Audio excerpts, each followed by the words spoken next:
Raapparri Ameerikaa beekamaan jeeziinis akkuma PDD'tti gudeeddaan himatame. Shamarree Kachaleen umrii 13 maqaan isii Jaandoo Jabtee beekamtu sun akka himattetti ani koonsartii muuziqaa isaanii daawwachuuf galma qophichaatti deeme. Keessa galuudhaaf kaffaltiin tikeetiin itti baay'innaaniin toora konkolaatonni dhaabbachaa jiran kanan dhaabbachaa jira. Konkolaachisaan PDD erga natti siqee na gaafateen booda isaan dubbisee gara kootti deebi'e. Koonsartiin kun xumuramee jira. Qophii biraatiif artistoonni hunduu waamamaa waan jiraniif atis sababii isaan dinqisiifattee dhufteef qofa konkolaatuma isaanii kanaan waliin deemnee daawwachuu dandeessa jechuudhaan natti hime. Anis okkee jeen seenee deeme. Konkolaattonni baay'een hiriiranii deemaa waan jiraniif anis hin shakkine. Anaatu hin beekne malee lakkaan artistoonni hunduu hoteela deemanii bashannanuuf deemu. Xiqqoo deemnee gamoo halluu adii dibamtee fi akkasuma laayitii yookaan immoo ibsaa garaagaraatiin faayamte yeroo ol seennutti namoota baay'eetu taa'ee jira. Isaanis sagantichi eegalamuuf waan ta'eef hangasitti asirra taa'e jechuudhaan teessoo naa qopheessan. Artistoonni Ameerikaa bebbeekamoon kanaan duraaniti sagantaa televezyiinii irratti malee argee hin beekne baay'atanii dhugaatiiwwan qaqqaalii dhugaa jiru. Nyaataa fi dhugaatii naaf dhiyaatan fayyadamaan ture. Dhugaaticharraa inatti fakkaataa hirriiba na godheetin of wallaale. Dhumarratti siree guddaa kilaasii tokko keessa jirurra utuun ciisuun dammaqee of beeke. Yeroon ija banadhee ilaaluu artistii jeeziin surrii ol deeffachaa jira. PDD immoo ganaa qophaa'aa jira. Artisti PDD yeroo natti siquu iyyeen lafaa ka'e.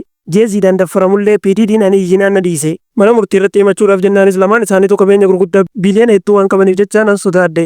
Isaanis na sodaachisan. Yeroo sanitti waan na danda'amus natti hin fakkaanne. Namoottan waliin deemne keessaa na qofa filatanii konkolaataa isaanii keessa kaawwatanii yeroo naan deeman ragaan ijaannoo argee jira. Seeraan gaafachuu sodaannaan hin dhiise malee guyyuma sanatti ragaa mana yaalaa baafadheetiin kissii jalqabee achumaan immoo sodaadhee dhiise. Yeroo ammaattis waraabbiin himannaadhaa jeezii bira geessee jirti. Artisti jeeziinis kun maka balleessii guddaa nuu fi maatii keenya irratti akkasuma gurraachota Ameerikaa irratti baname jechuudhaan mormachaa jira. Summiin PDD saahibban isaa hunda galaafachaa jirti. Saahibni badaan iddoon taane nama dhaabbata jeen nagaa godhaan madda. Maalumaafuu chaayinaalee fi sabskiraayib godhuu akkasuma viidiyoo yoo isinitti laayik godhuu fi yaada qabaannaan komentii na barreessuun dagatinaa horaa bulaa.